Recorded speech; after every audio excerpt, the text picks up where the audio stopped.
conseguir las victorias y la victoria especialmente sobre el pecado.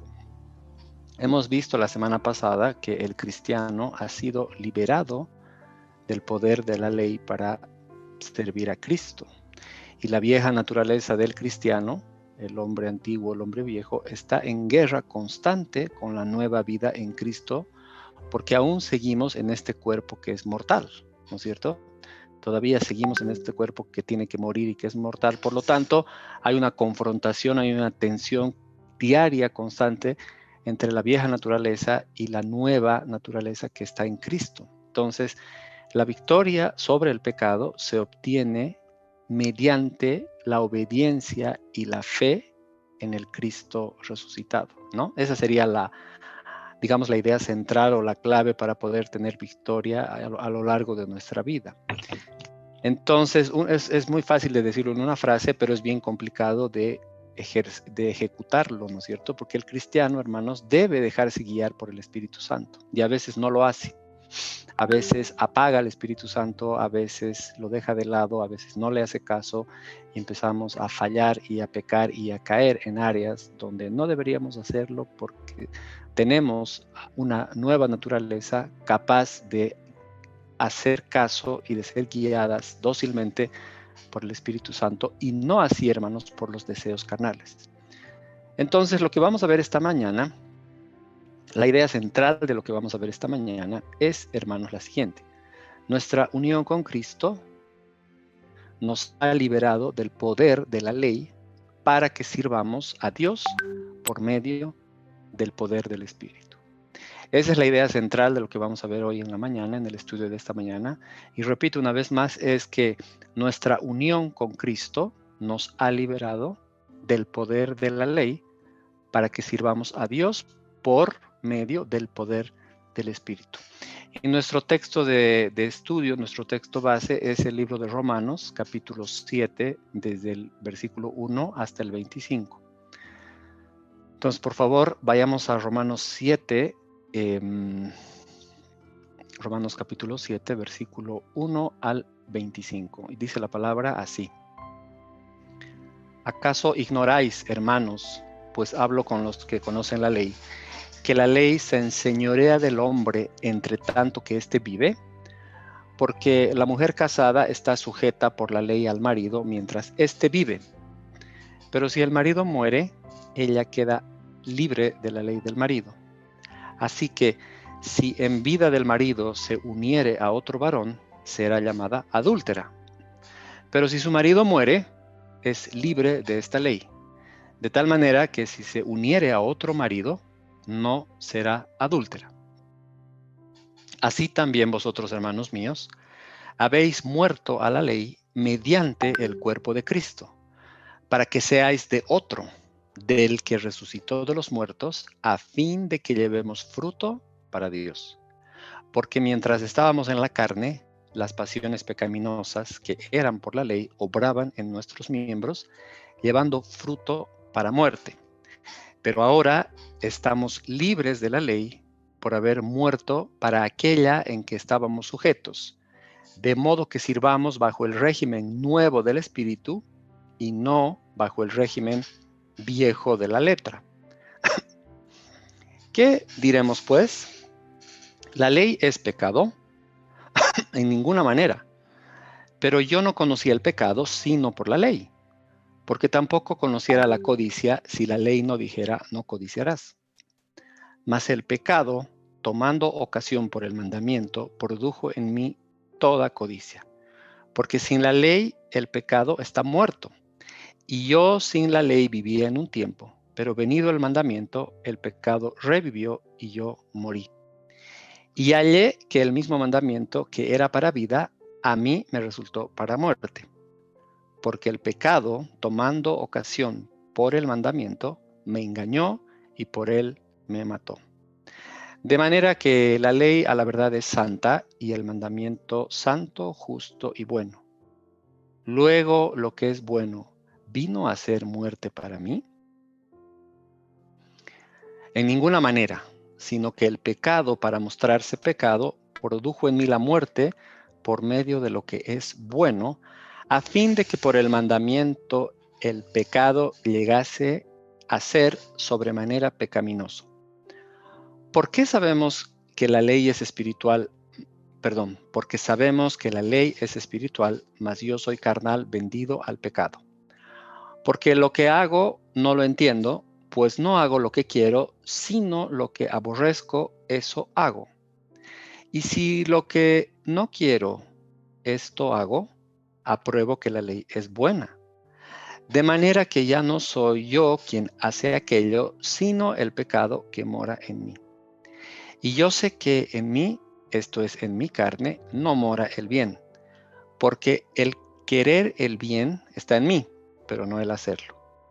Porque no hago el bien que quiero, sino el mal que no quiero. Eso hago. Y si hago lo que no quiero, ya no lo hago yo, sino el pecado que mora en mí.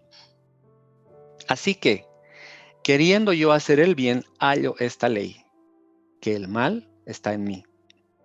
Porque según el hombre interior, me deleito en la ley de Dios. Pero veo otra ley en mis miembros, que se rebela contra la ley de mi mente, y que me lleva cautivo a la ley del pecado que está en mis miembros.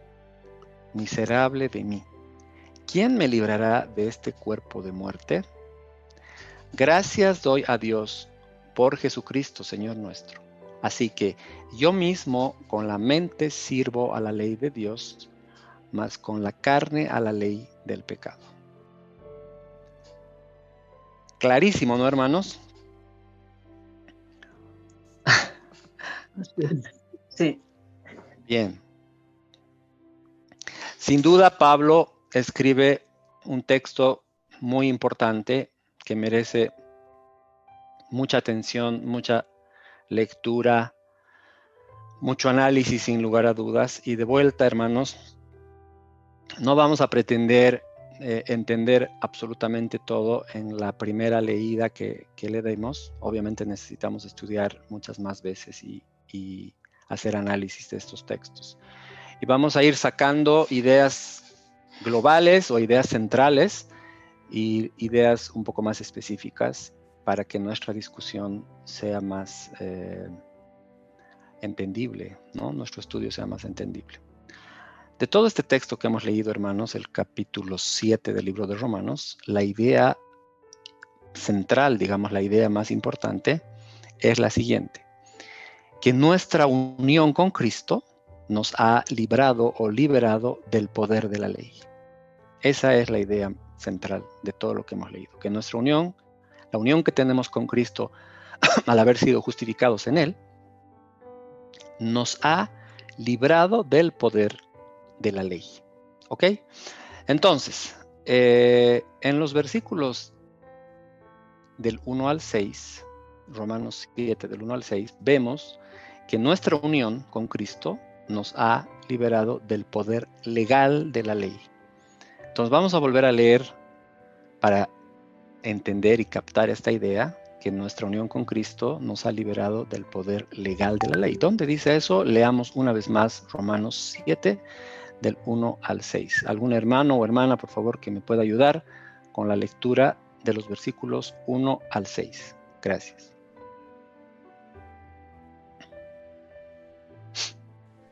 Yo, hermano. Dale, hermano. Ya.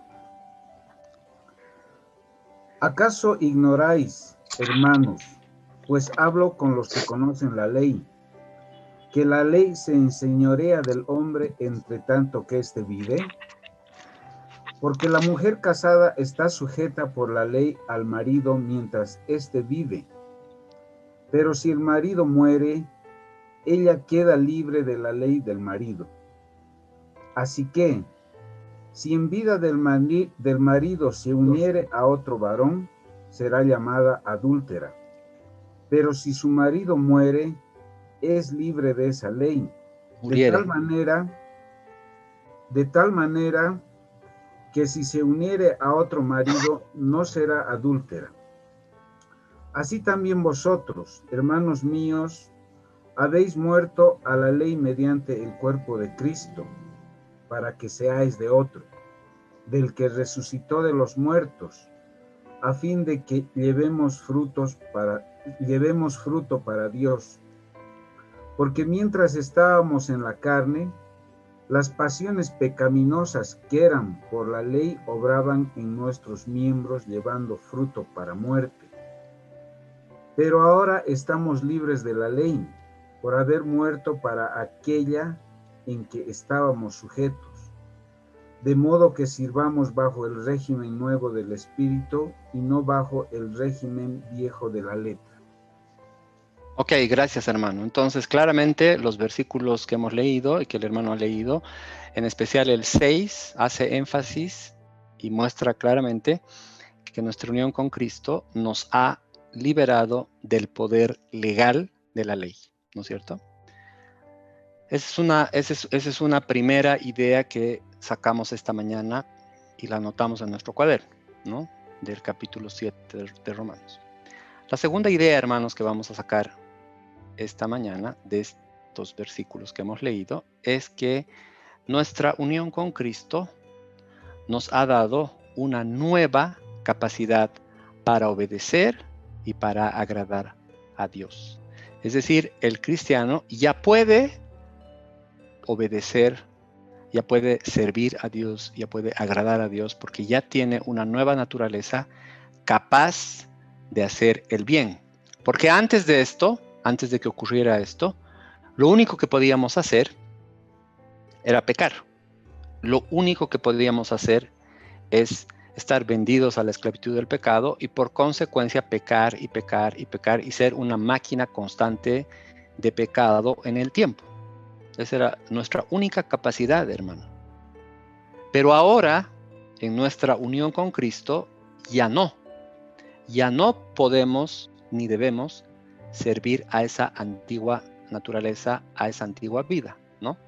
Ahora estamos en el tomo 2 de nuestra vida y en el tomo 2 de nuestra vida sí podemos agradar a Dios porque ahora tenemos esa capacidad. Ya tenemos esa naturaleza, ya tenemos un nuevo corazón que es sensible a la voz del Espíritu Santo y nos hace capaces de obedecerle y de agradarle.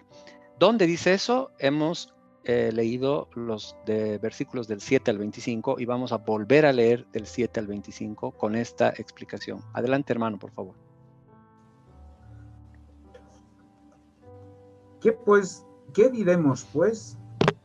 ¿La ley es pecado? En ninguna manera. Pero yo no conocí el pecado sino por la ley, porque tampoco conociera la codicia si la ley no lo dijera. No codiciarás. Mas el pecado, tomando ocasión por el mandamiento, produjo en mí toda codicia, porque sin la ley el pecado está muerto. Yo sin la ley vivía en un tiempo, pero venido el mandamiento, el pecado revivió y yo morí. Y hallé que el mismo mandamiento que era para vida, a mí me resultó para muerte, porque el pecado, tomando ocasión por el mandamiento, me engañó y por él me mató. De manera que la ley a la verdad es santa y el mandamiento santo, justo y bueno. Luego lo que es bueno, ¿vino a ser muerte para mí?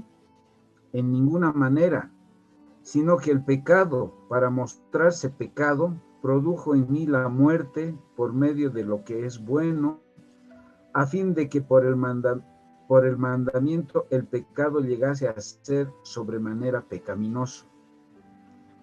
Porque sabemos que la ley es espiritual, mas yo soy carnal, vendido al pecado. Porque lo que hago no lo entiendo, pues no hago lo que quiero, sino lo que aborrezco, eso hago. Y si lo que no quiero, esto hago, apruebo que la ley es buena. De manera que ya no soy yo quien hace aquello, sino el pecado que mora en mí. Y yo sé que en mí, esto es, en mi carne, no mora el bien, porque el querer el bien está en mí, pero no el hacerlo. Porque no hago el bien que quiero, sino el mal que no quiero. Eso hago. Y si hago lo que no quiero, ya no lo hago yo, sino el pecado que mora en mí.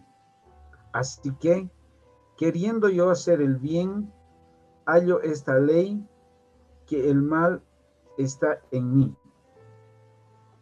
Porque según el hombre interior, me deleito en la ley de Dios, pero veo otra ley en mis miembros, que se revela contra la ley de mi mente y que me lleva cautivo a la ley del pecado que está en mis miembros. Miserable de mí, ¿quién me librará de este cuerpo de muerte? Gracias doy a Dios por Jesucristo, Señor nuestro. Así que yo mismo con la mente sirvo a la ley de Dios, mas con la carne a la ley del pecado. Excelente. Entonces, lo que acabamos de leer, ¿no? Hermano, el último versículo puedes volver a leer una vez más, el 25. Gracias doy a Dios por Jesucristo, Señor nuestro. Así que yo mismo con la mente sirvo a la ley de Dios, mas con la carne a la ley del pecado. Excelente, gracias, hermano. Bien, todos los versículos del 7 al 25 que hemos leído, que el hermano acaba de leer, muestran que nuestra unión con Cristo sí nos ha dado la capacidad para agradar a Dios, para servir a Dios, para ser esclavos de Dios, siervos de Dios y ya no del pecado, para estar unidos a Cristo y a toda, y digamos, al estilo de vida que Cristo nos enseña, ¿no? Repito que antes de esta unión con Cristo, antes de ser justificados con Cristo, nuestra naturaleza no tenía las capacidades para poder hacer eso, ¿no? La única capacidad que tenía era de obedecer al pecado y esa era nuestra vida, ¿no? Nuestra vida era exactamente eso. El hombre puede tener actos moralmente buenos, según la escala humana de valores, pero su vida es en esencia una vida de pecado, ¿no? Entonces, este es un cambio muy importante a partir de nuestra unión con Cristo. Vamos a leer ahora, hermanos, los versículos 1 al 17 del capítulo 8 de Romanos, ¿no? Romanos 8 del 1 al 17 y luego vamos a volver sobre el capítulo 7 y vamos a hacer una explicación un poco más detallada. Ahora pues ninguna condenación hay para los que están en Cristo Jesús, los que no andan conforme a la carne, sino conforme al Espíritu. Escuchen bien este versículo 1, hermanos. Dice que ninguna condenación hay para los que están en Cristo Jesús. Los que no andan conforme a la carne. O sea, obviamente aquel que está en Cristo Jesús ya no va a andar conforme a la carne. ¿Y cómo va a andar? ¿Cómo va a ser su vida? ¿Cómo va a ser su caminar diario? Va a ser conforme al Espíritu. Sigo leyendo, versículo 2. Porque la ley del Espíritu de vida en Cristo Jesús me ha librado de la ley del pecado y de la muerte. Porque lo que era imposible para la ley, por cuanto era débil por la carne, Dios, enviando a su Hijo en semejanza de carne de pecado y a causa del pecado, condenó al pecado en la carne. Para que la justicia de la ley se cumpliese en nosotros, que no andamos conforme a la carne, sino conforme al Espíritu. Porque los que son de la carne piensan en las cosas de la carne, pero los que son del Espíritu en las cosas del Espíritu. Porque el ocuparse de la carne es muerte, pero el ocuparse del Espíritu es vida y paz. Por cuanto los designios de la carne son enemistad contra Dios, porque no se sujetan a la ley de Dios, ni tampoco pueden. Y los que viven según la carne no pueden agradar a Dios. Mas vosotros no vivís según la carne, sino según el Espíritu, si es que el Espíritu de Dios mora en vosotros. Y si alguno no tiene el Espíritu de Cristo, no es de él.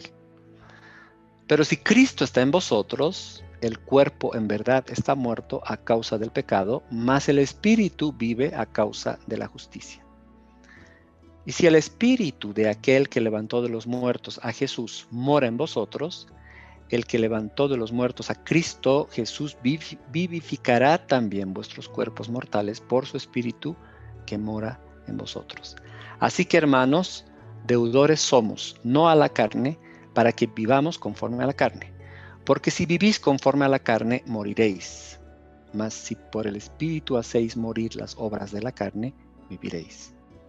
Porque todos los que son guiados por el Espíritu de Dios, estos son hijos de Dios. Pues no habéis recibido el espíritu de esclavitud para estar otra vez en temor, sino que habéis recibido el espíritu de adopción por el cual clamamos Abba, Padre. El Espíritu mismo da testimonio a nuestro espíritu de que somos hijos de Dios. Y si hijos, también herederos. Herederos de Dios y coherederos con Cristo, si es que padecemos juntamente con Él, para que juntamente con Él seamos glorificados. Entonces, hermanos, lo que hemos leído en el capítulo 8 del versículo 1 al 17, lo que nos muestra es que esta unión con Cristo, esta nuestra unión con Cristo, nos capacita para que sirvamos a Dios por el poder del Espíritu.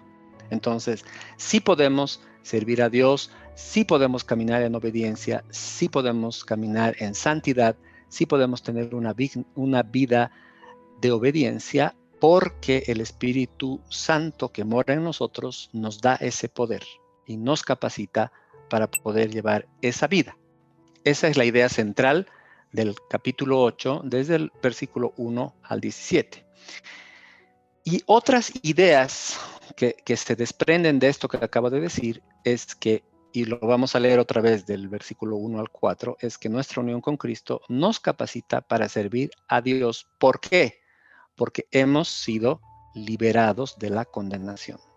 Esa es la razón. Veamos, hermano, por favor, del 1 al 4, capítulo 8, del 1 al 4.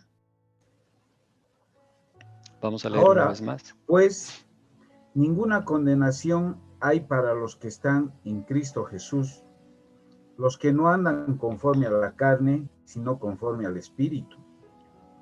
Porque la ley del Espíritu de vida en Cristo Jesús me ha librado de la ley del pecado y de la muerte. Porque lo que era imposible para la ley, por cuanto era débil por la carne, Dios, enviando a su Hijo en semejanza de carne de pecado, y a causa del pecado, condenó al pecado en la carne, para que la justicia de la ley se cumpliese en nosotros, que no andamos conforme a la carne, sino conforme al Espíritu. Excelente. Lo que acaba de leer el hermano muestra claramente que hoy sí podemos servir y agradar a Dios porque hemos sido liberados de la condenación, ¿no? Y no andamos conforme a la carne, sino conforme al Espíritu Santo. Y además el apóstol Pablo nos dice que la ley del Espíritu de vida en Cristo Jesús nos ha librado de la ley del pecado y de la muerte, ¿no? Entonces, la segunda idea que sacamos del capítulo 8, del 1 al 17, es que nuestra unión con Cristo nos capacita para servir a Dios. ¿Por qué, hermanos? Porque el Espíritu Santo mora en nosotros, habita en nosotros.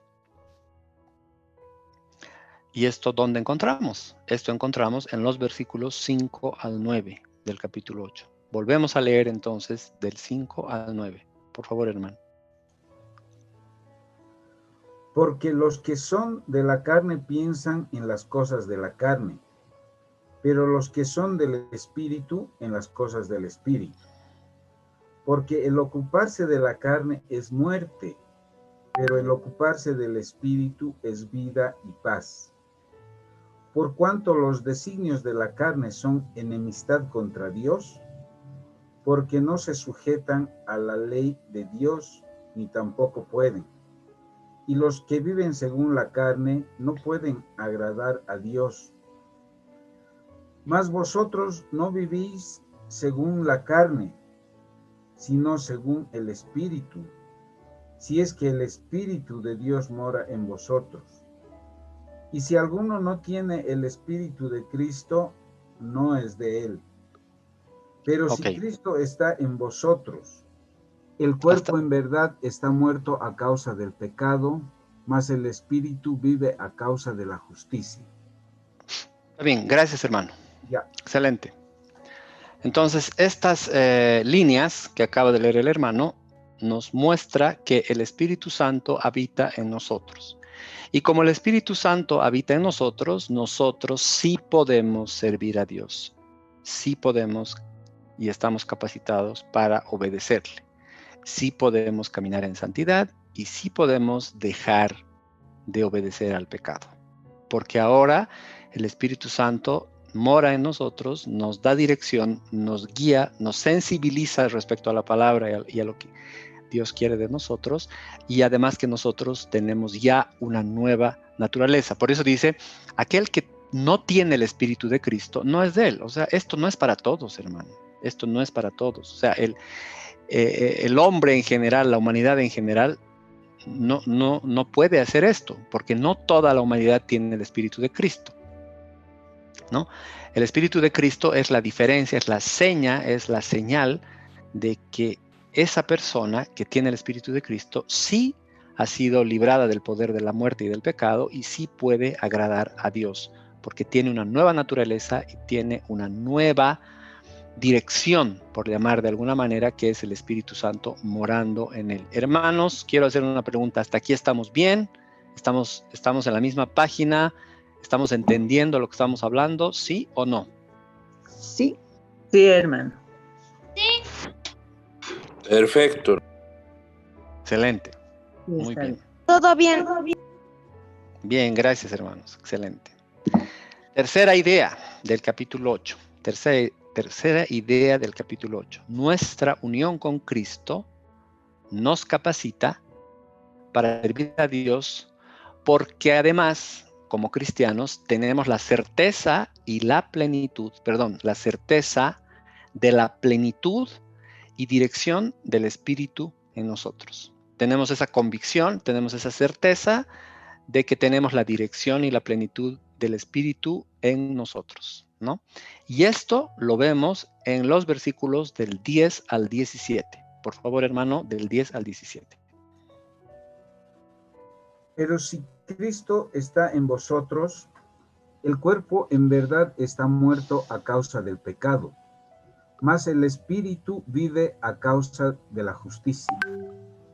Y si el Espíritu de aquel que levantó de los muertos a Jesús mora en vosotros, el que levantó de los muertos a Cristo Jesús vivificará también vuestros cuerpos mortales por su Espíritu que mora en vosotros. Exacto. Así que, hermanos, deudores somos, no a la carne, para que vivamos conforme a la carne. Porque si vivís conforme a la carne, moriréis.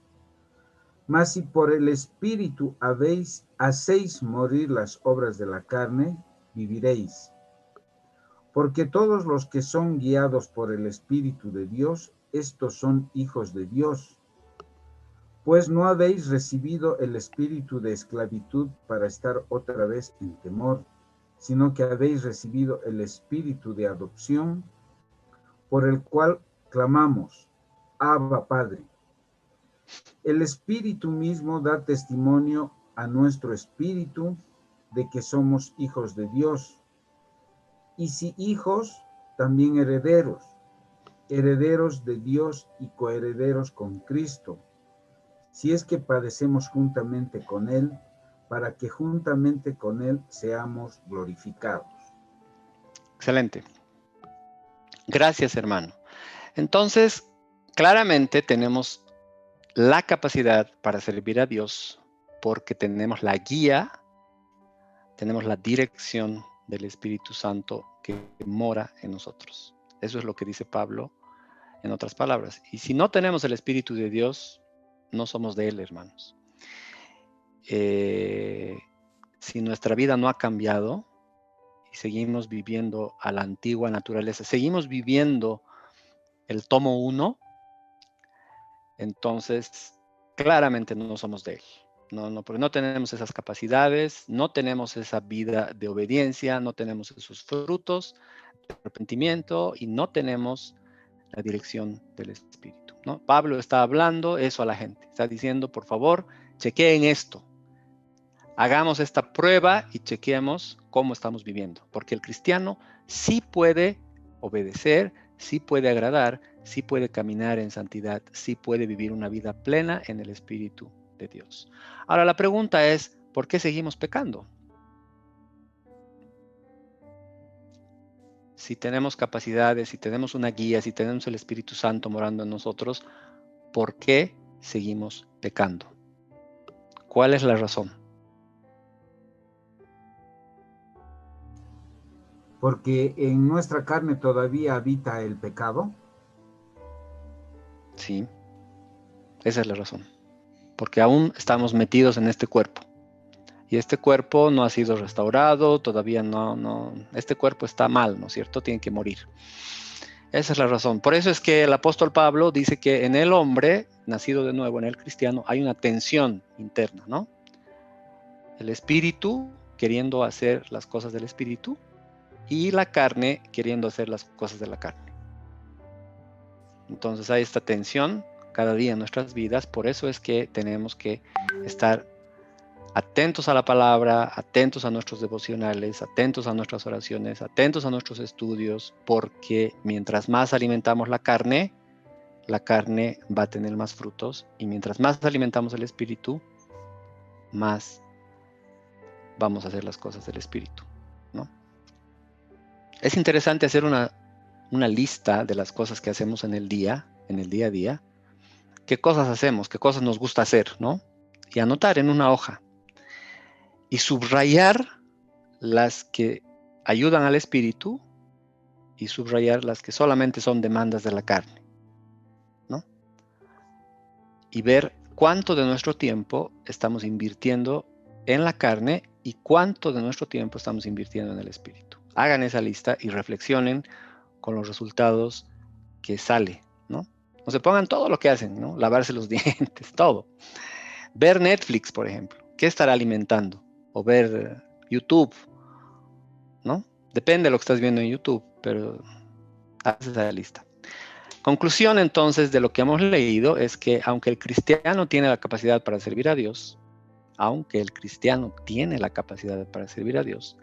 también tiene la vieja naturaleza o el viejo hombre que decía el hermano. El viejo hombre es lo que éramos en Adán, ¿no es cierto? Antes de ser salvos. Ese es lo que hemos leído en el capítulo 5 de Romanos. El viejo hombre, lo que éramos en Adán, nuestra vieja naturaleza, nuestra antigua vida, nuestro tomo 1, pues, hermanos, ¿no? Pero ahora tenemos dos capacidades, ¿no es cierto? Ahora tenemos dos capacidades, la nueva naturaleza y la vieja naturaleza, que lamentablemente sigue coexistiendo con nosotros porque está en nuestro cuerpo. Pero algo importante es que el Espíritu Santo, hermanos, obra a través de la vieja naturaleza. ¿Eso es correcto? No es correcto, ¿no? El Espíritu Santo obra a través de la nueva naturaleza para formar al creyente a la imagen de Cristo. Ese es el objetivo, hermanos, es que el Espíritu Santo nos va formando, actuando a través de nuestra nueva naturaleza. ¿Para qué?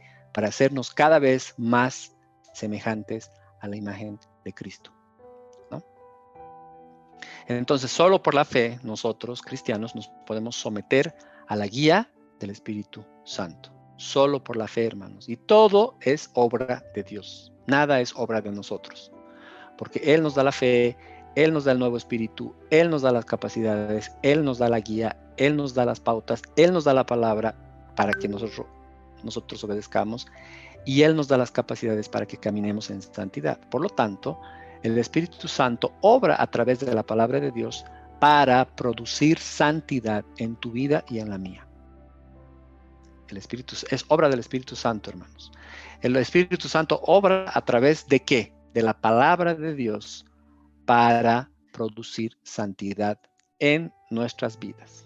Ahora, obviamente, hermanos, no significa que ya no pecamos más. Sí, seguimos pecando. Pero significa que ya no practicamos el pecado. De ninguna manera, hermano. Nosotros no practicamos el pecado como algo natural, como algo habitual, como algo incorporado, ¿no? Y otra cosa que significa es que las cosas de arriba, las cosas celestiales, las cosas del cielo, ocupan ahora el primer lugar en nuestras vidas. El tiempo que tú le dedicas a las cosas de arriba debe ser primario en relación a las cosas terrenales. Si sigues de lunes a sábado haciendo las cosas terrenales y viviendo a la antigua usanza, y solo el domingo te pones a estudiar un ratito la palabra o te conectas una horita o 2 horitas, es que todavía algo no está engranando bien en tu vida, ¿no? Porque la persona del Espíritu Santo reside en nosotros, en cada creyente, desde el momento que ponemos nuestra fe en Cristo, ¿no? El cristiano no puede, hermanos, seguir viviendo según la carne. No puede seguir viviendo según la carne. ¿Por qué? Porque el espíritu de vida en Cristo le ha librado de la ley del pecado y de la muerte.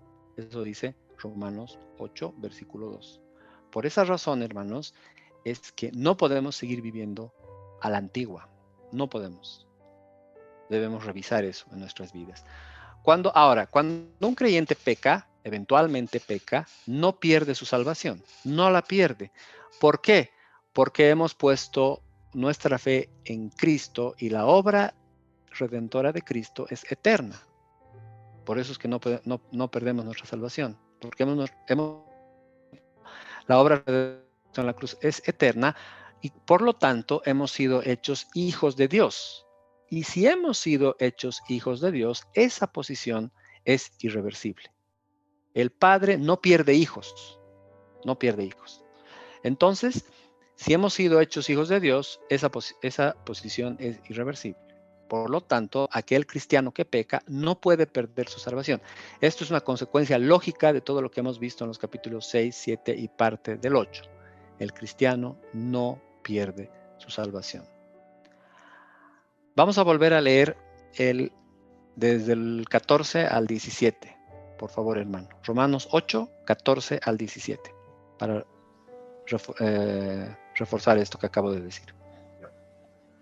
Porque todos los que son guiados por el Espíritu de Dios, estos son hijos de Dios. Pues no habéis recibido el espíritu de esclavitud para estar otra vez en temor, sino que habéis recibido el espíritu de adopción, por el cual clamamos, Abba, Padre.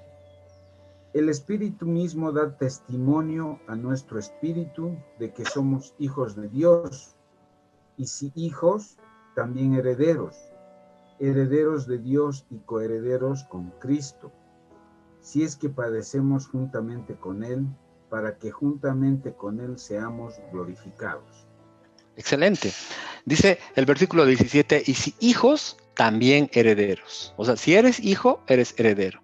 Herederos de Dios y coherederos con Cristo, si es que padecemos juntamente con Él, para que juntamente con Él seamos glorificados.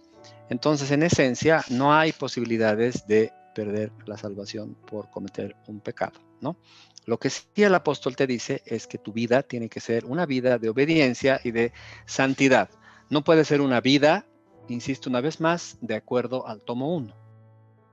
Hermano, si en tu vida todavía siguen habiendo cosas del tomo 1, debes revisar estos conceptos, volverlos a leer, caer de rodillas en tu cama, orar, hablar con Dios, ver qué está pasando, porque no es compatible con un cristiano.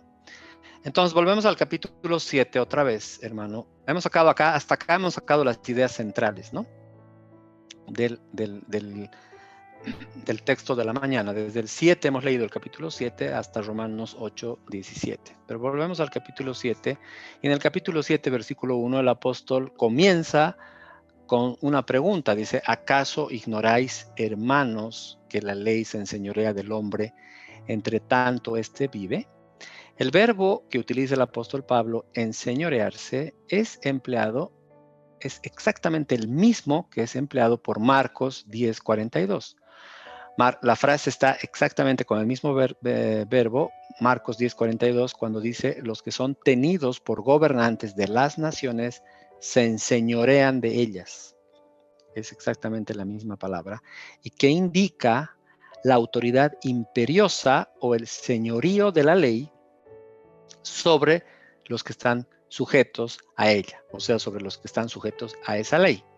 Entonces, hermanos, el principio que Pablo enuncia en este versículo puede ser reconocido, según Pablo, por todos los que conozcan la ley, ya sea judía o ya sea romana. Esto es, en otras palabras, que la ley sirve al hombre mientras dura su vida terrenal. Y no va más allá, hermanos, ¿no?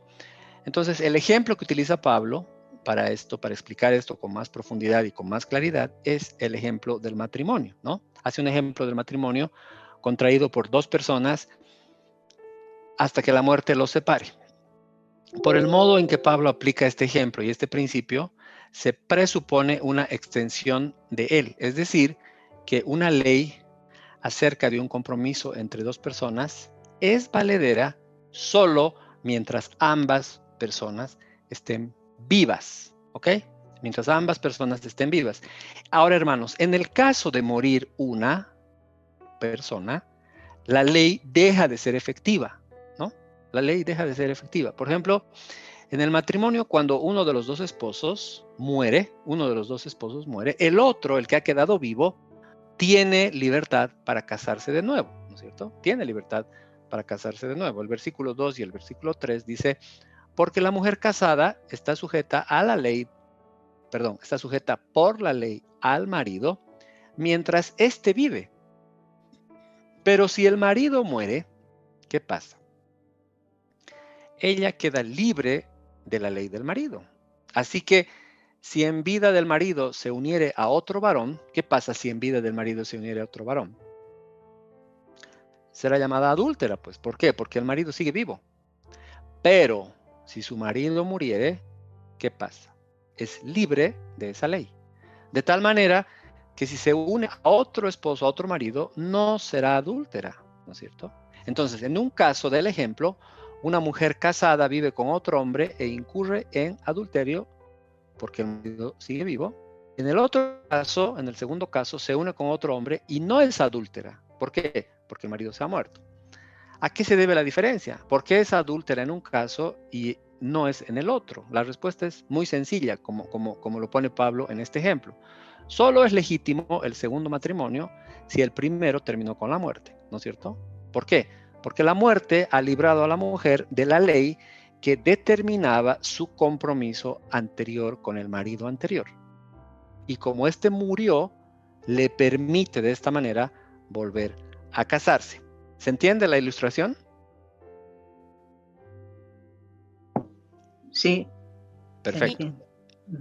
Entonces, Sí, luego del hermano. principio, gracias hermanos, luego del principio del versículo 1 y la ilustración que hace Pablo en los versículos 2 y 3, viene la aplicación. ¿Dónde viene la aplicación?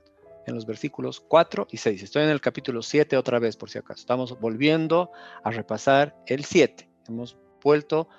Hemos comenzado con el 7 y el 8, hemos sacado las ideas centrales y luego estamos volviendo al 7 para hacer un poco más de explicación. No vamos a poder hacer toda la explicación exegética de los capítulos 7 y del capítulo 8 por temas de tiempo, pero el jueves, si Dios quiere, vamos a hacer el estudio detallado del 7 hasta el 8:17. Entonces, viene la aplicación, decía en los versículos 4 y 6, ¿no? Así como la muerte pone fin a un matrimonio, también la muerte ha puesto fin a nuestra esclavitud a la ley. De la misma manera, la muerte ha puesto fin a la esclavitud a la ley. El versículo 4 dice: así también vosotros, hermanos míos, habéis muerto a la ley. ¿Pero cómo? Mediante el cuerpo de Cristo. Mediante el cuerpo de Cristo, para que seáis de otro. ¿Se dan cuenta, hermanos, lo trascendental que es la muerte de Cristo en la cruz? La muerte de Cristo en la cruz tiene efectos eternos para todo su pueblo, para toda su iglesia. ¿Por qué? Porque dice el apóstol Pablo, para que seáis de otro. ¿De qué otro? Del que resucitó de los muertos. ¿Y para qué?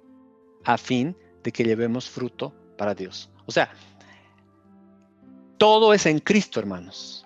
Nosotros hemos muerto a la ley, pero ¿para qué hemos muerto a la ley? Para agradar a Dios, pues, hermanos, para que glorifiquemos a Dios, para que llevemos fruto para Dios. En realidad, el fin supremo de todo es la centralidad de Cristo y la gloria de Dios. Para eso suceden todas estas cosas. ¿Para qué Dios te salva, hermano? ¿Para qué Dios te justifica? ¿Para qué Dios te santifica? ¿Para qué? ¿Para que vivas más feliz? No, no es para que vivas más feliz. Es para que agrademos a Dios, para que glorifiquemos a Dios y para que Cristo sea el centro de todas las cosas que están arriba, abajo y en todo lugar. Ese es el fin central, ¿cierto?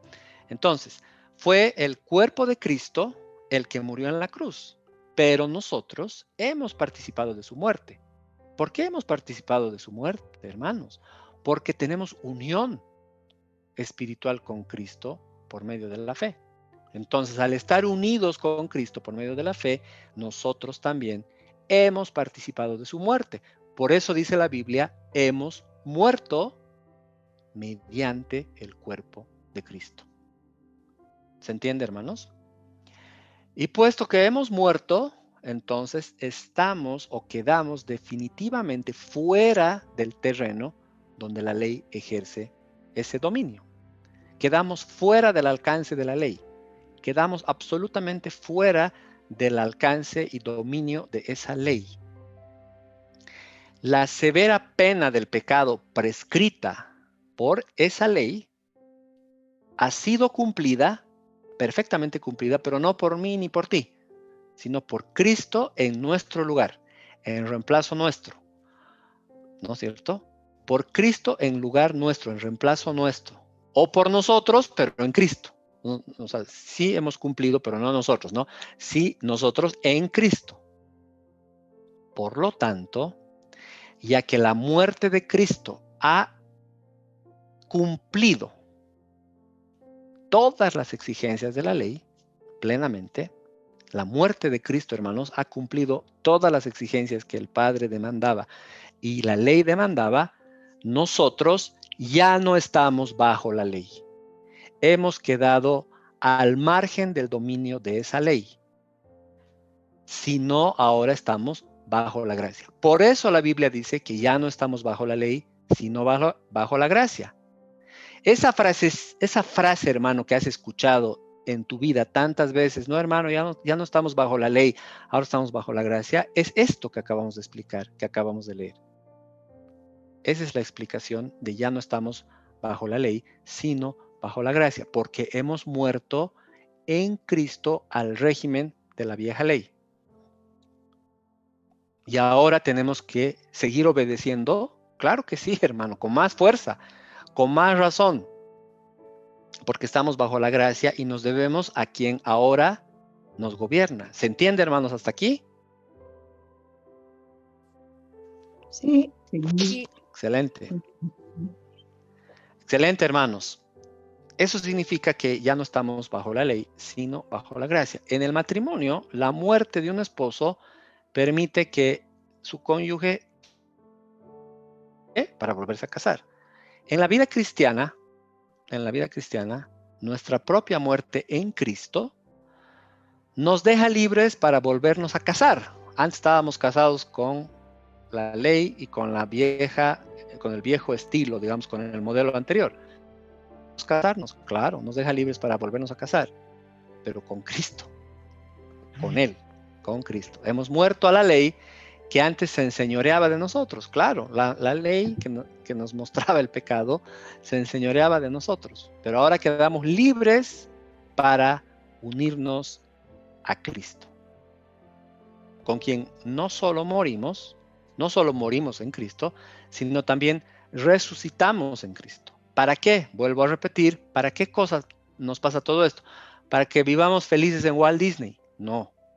para llevar fruto para Dios, para que glorifiquemos a Dios, para que llevemos fruto para Dios, para que cumplamos las cosas que Dios nos pide, ¿no?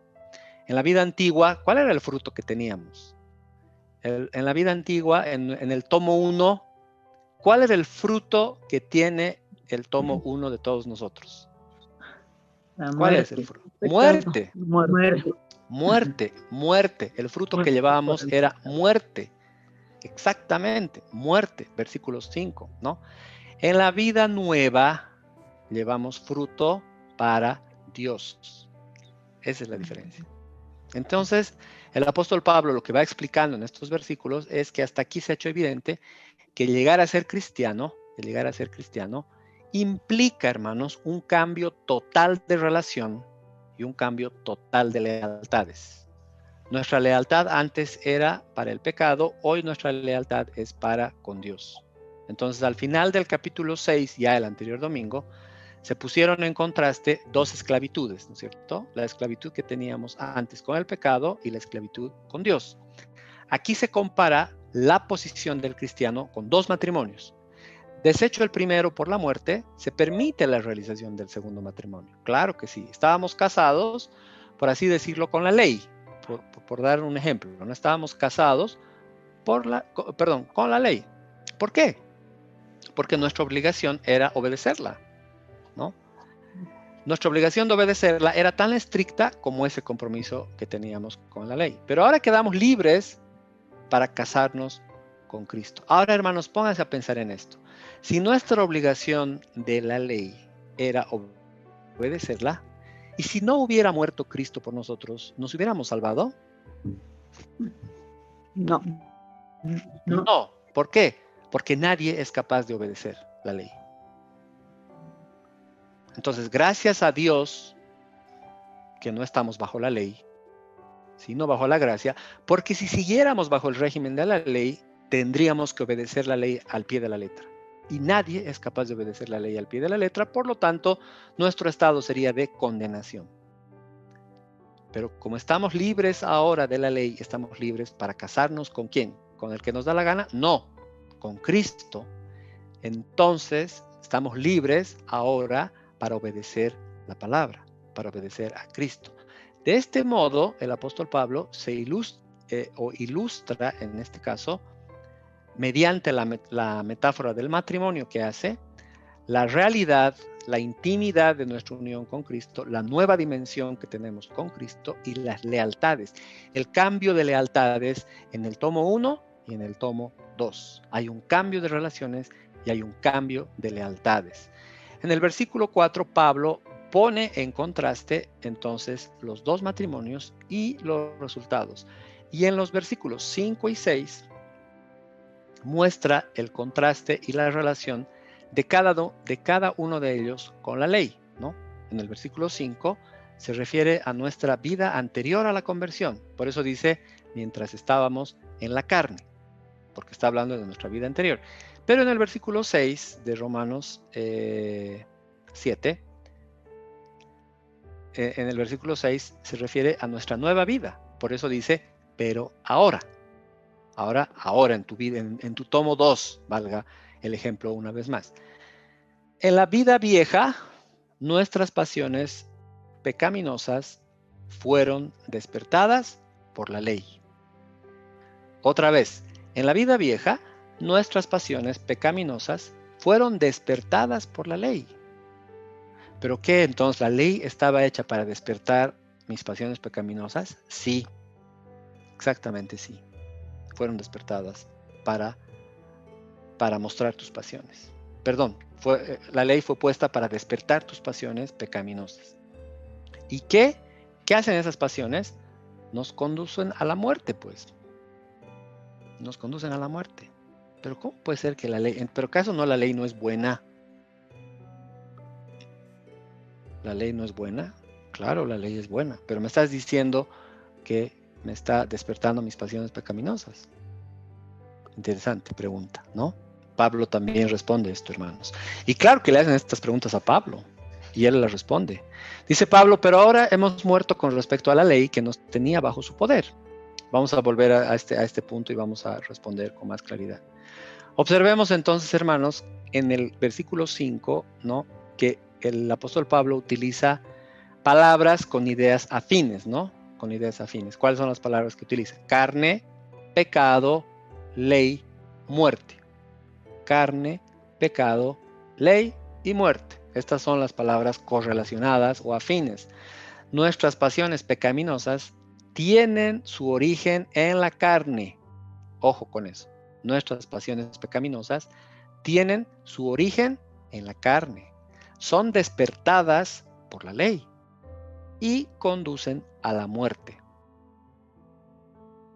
Pero ahora, dice, hemos sido librados de la ley y de su provocación. ¿Y cuál es la provocación de la ley? Que pequemos, pues, hermanos, que pequemos. Ahora, si estamos libres de la ley, ¿qué sigue? ¿Qué sigue? Si estamos libres de la ley, ¿qué sigue? Esto merece que atendamos y estudiemos con mucha diligencia. Ser emancipado de la ley no quiere decir estar libre para hacer lo que nos dé la gana, hermanos. Ser emancipado de la ley no quiere decir estar libre para hacer lo que nos da la gana. O sea, te puede venir a la mente el pensamiento de que si estamos libres de la ley, ya no necesitamos cumplir la ley. Un ratito. Te puede venir ese pensamiento, pero no es correcto. Todo lo contrario. Todo lo contrario. Lo que Pablo explica es que la liberación de la ley no nos da licencia para vivir como nos da la gana. No nos da licencia para vivir como nos da la gana.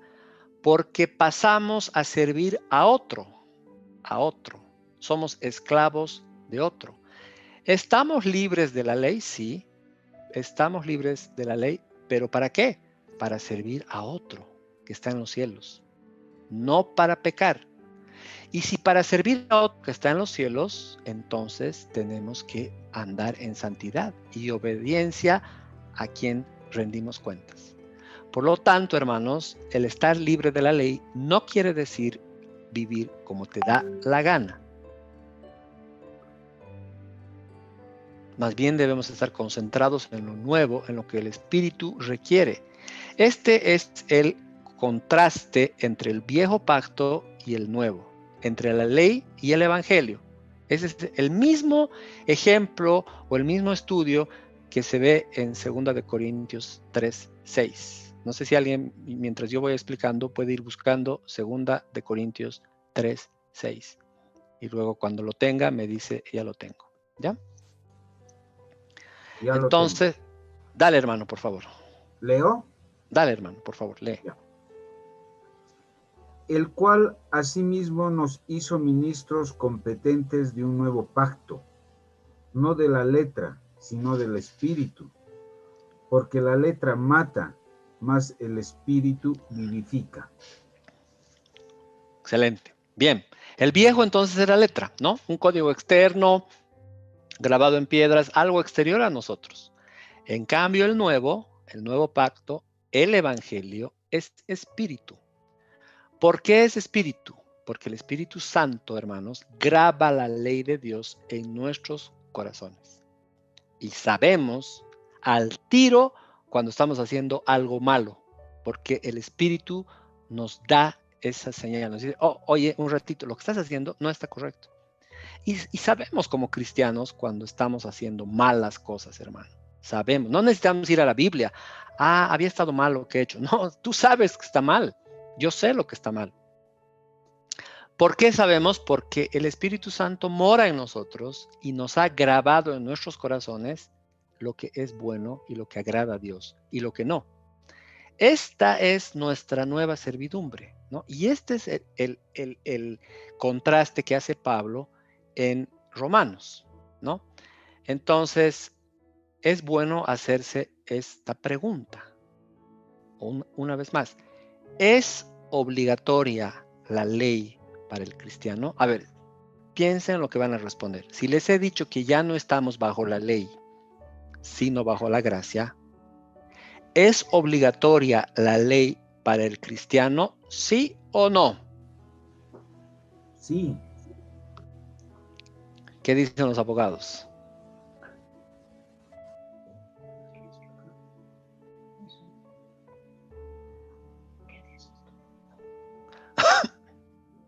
¿Sí o no? ¿Alguien más? ¿Alguna opinión más? Sí, sí, sí, es. Sí, hermano. Bien. Si me permites, Milton, Dale, hermana.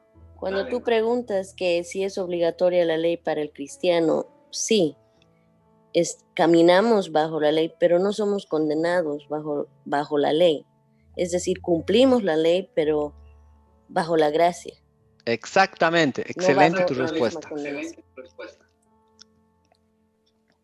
Esa es la respuesta, hermanos. La respuesta es exactamente esa.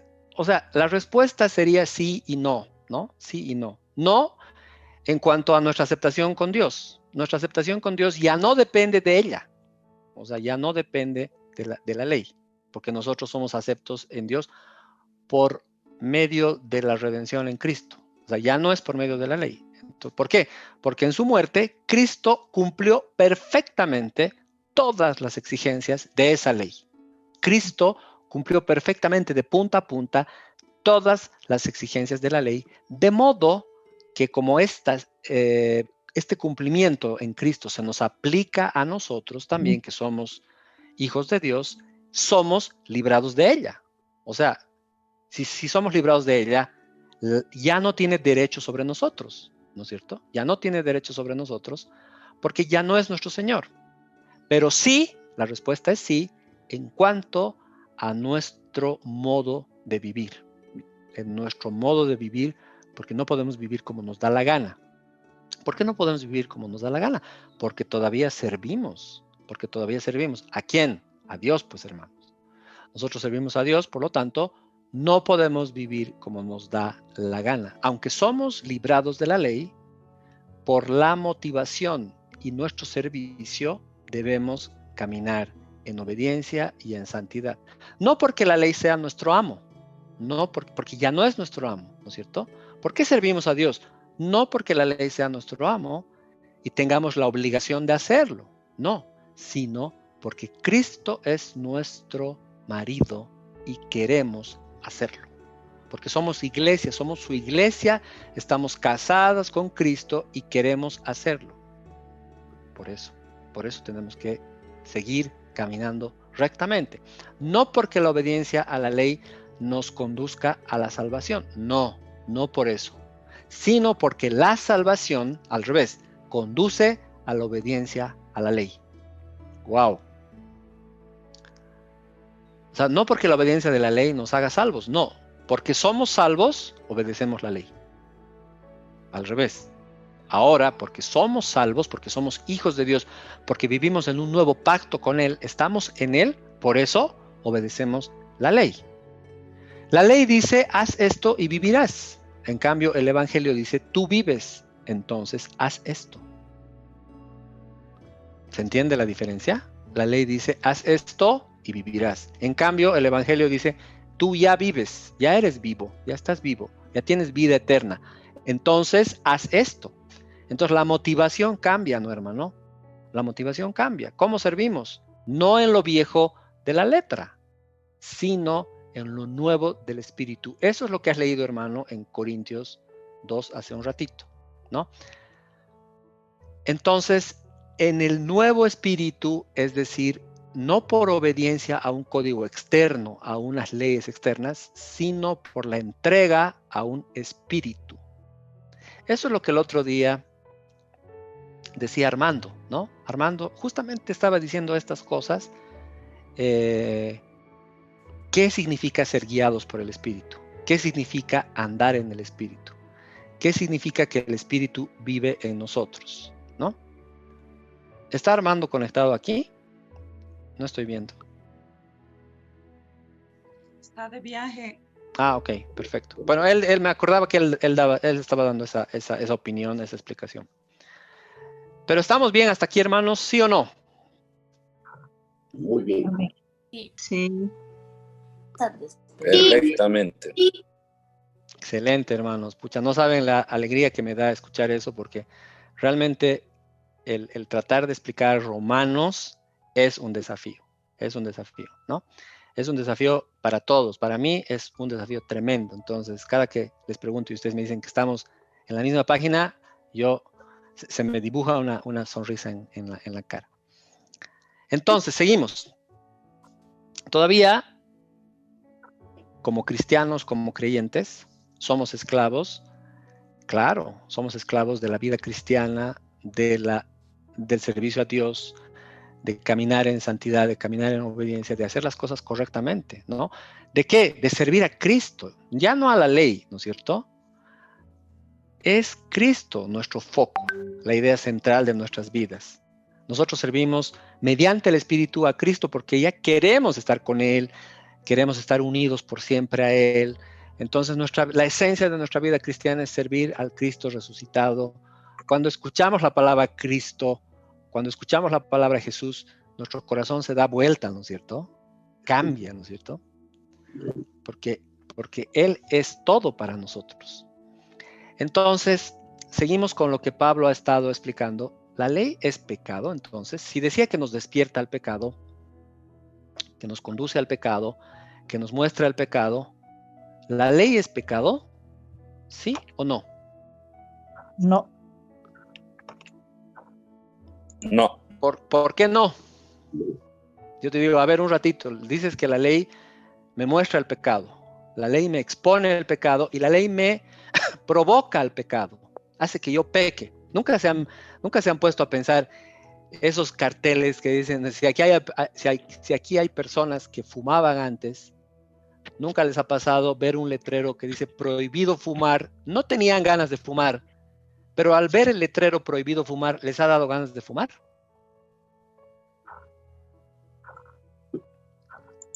Más o menos así es la ley, ¿no es cierto? Expone el pecado, nos muestra, pero también nos los provoca. O sea, dice prohibido fumar, uy, ¿cómo no quisiera sacar un cigarrito ahorita? Dice, ¿no? El que fumaba.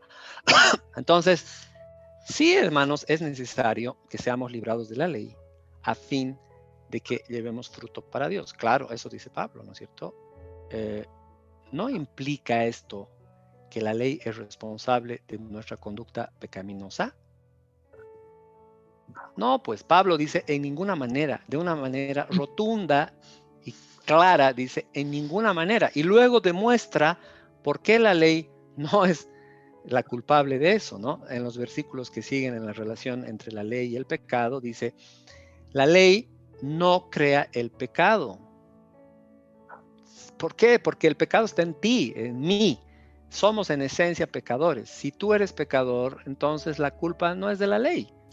No es la culpa de la ley, ¿no es cierto? La relación entre el pecado y la ley es triple, hermanos. Primero, la ley revela el pecado. Claro, la ley revela el pecado. Porque dice el versículo 7, pero yo no conocí el pecado sino por la ley. Entonces la ley revela el pecado. Porque tampoco conociera la codicia si la ley no dijera no codiciarás. ¿No es cierto? Igualmente afirma en el capítulo 3, versículo 20, dice otra vez 3:20, por medio de la ley es el conocimiento del pecado. Por lo tanto, 1, la ley revela el pecado. 2, la ley provoca el pecado. No solo lo expone, sino incluso lo estimula y lo despierta y lo provoca. Como se ha visto en el versículo 5, en el versículo 8 también dice, mas el pecado tomando ocasión, esta palabra en el griego se refiere a una base militar desde la cual se lanza una ofensiva, ¿ya? Dice, mas el pecado tomando ocasión en el mandamiento produjo en mí. Esto es lo que hace la ley, claro, produce un efecto que nos provoca, ¿para qué? Para que pequemos. Y entonces, ¿la culpa la tiene la ley? ¿Porque me ha provocado? No, porque mi esencia es pecaminosa. Eso está en mí y yo quiero hacerlo. No es culpa de la ley. Esta experiencia nuestra con la ley se conoce en la vida diaria, digamos, como que va provocando, va estimulando para que yo vaya andando conforme a mi naturaleza nomás. Pues mi naturaleza es pecadora y yo voy a pecar. No necesito nada. Es solamente un estimulante ¿de qué? De mi propia esencia, de mi propia naturaleza, de mi propia naturaleza, perdón. ¿No? ¿Por qué? Porque esa es la reacción que provoca en nosotros la ley, pues hermanos. Esa es la reacción que provoca. Igualmente, ¿no? Como les decía, prohibido fumar. O si no, prohibido la entrada. Ucha, y quieres entrar, ¿no? Prohibido la entrada a menores de 21 años. Y te mueres por entrar si tienes menos de 21 años, ¿no? Y te haces el mayorcito y dices que ya tienes 22 cuando tienes 18, etcétera, etcétera. Entonces nos encontramos, hermanos, con deseos de hacer lo prohibido porque la ley, porque las órdenes de prohibición, lo único que hacen es provocarnos a hacer lo contrario. ¿Y la culpa es de la ley? Por supuesto que no, es de nuestra naturaleza corrupta. Nuestra naturaleza corrupta, pecaminosa, es la que quiere hacer exactamente lo contrario de lo que la ley dice. Esto es lo que Pablo encuentra en sí mismo y lo expone cuando dice, miserable de mí, ¿quién me librará de este cuerpo? ¿No es cierto? Porque él se da cuenta y dice, pucha, lo que no quiero, lo que no debo hacer, eso hago, ¿no es cierto? Hago todo lo contrario. ¿Por qué él se da cuenta? Esto es lo que encuentra Pablo. Y también cuando utiliza el ejemplo de la codicia, ¿no? El pecado, tomando ocasión por el mandamiento, produjo en mí toda codicia. De modo, hermanos, que la ley expone y provoca el pecado. Claro, la ley expone y provoca el pecado. La ley condena el pecado, porque sin ley el pecado está muerto. No, porque dice, y yo sin la ley vivía en un tiempo, pero venido el mandamiento, el pecado revivió y yo morí.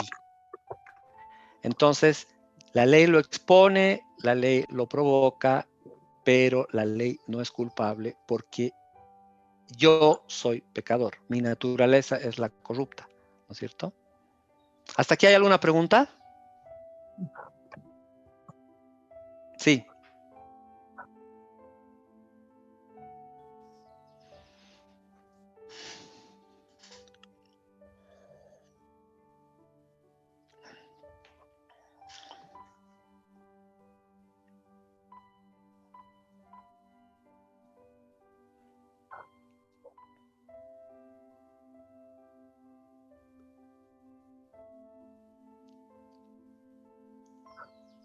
¿En qué estás hablando? ¿Antes de ser justificados? ¿Antes de nacer de nuevo? ¿O después?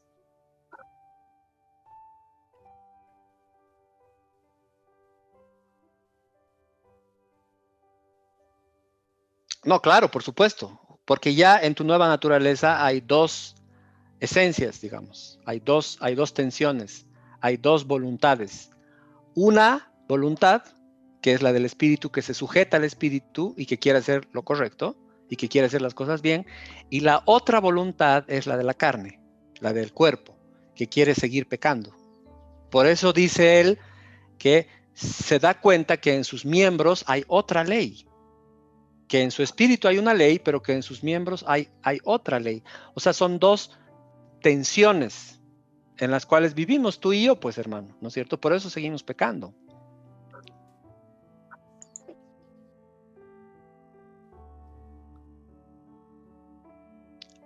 Entre tu espíritu y tu carne. Ujú. Entre tu espíritu y tu carne. Sí. Tú eres espíritu, alma y cuerpo. Hay una tensión en ti mismo. Ujú.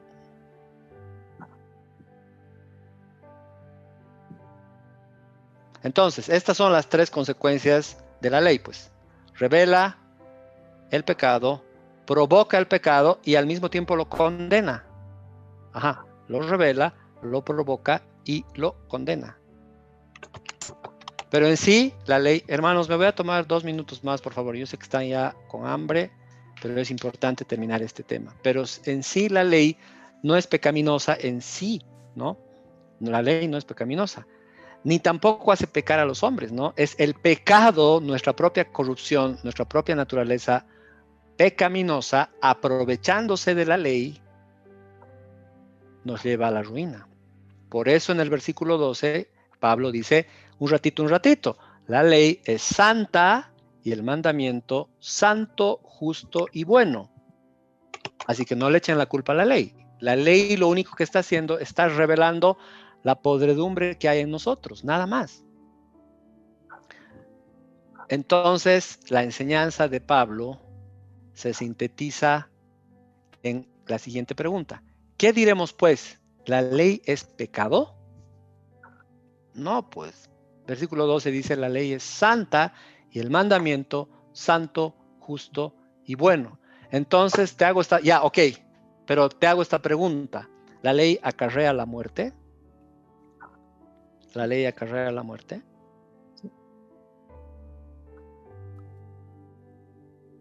¿Es verdad que Pablo afirma que la ley misma es culpable de ofrecer vida y condenar la muerte al mismo tiempo?